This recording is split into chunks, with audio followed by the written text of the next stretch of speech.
When we first got together, it was intense. We saw each other every day.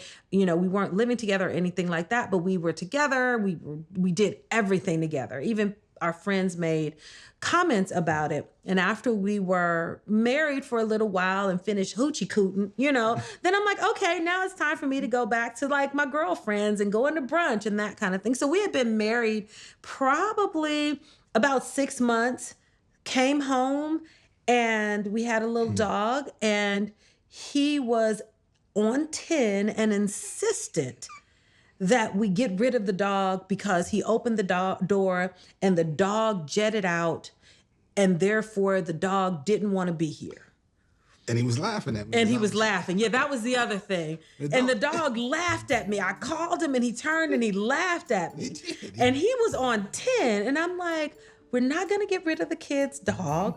So I took a deep breath and I just sat and I said, what is going on here? What is this really about? Because this is not about the dog. The dog got some issues. So I sat back and I said, and he was mad, stomping.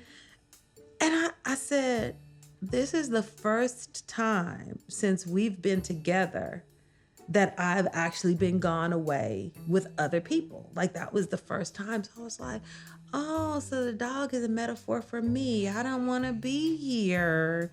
Oh. But I couldn't say that in that moment because he was heated and it was really about the dog. So I have to sit here and figure out how to present that to him that he could hear it and not see it as patronizing.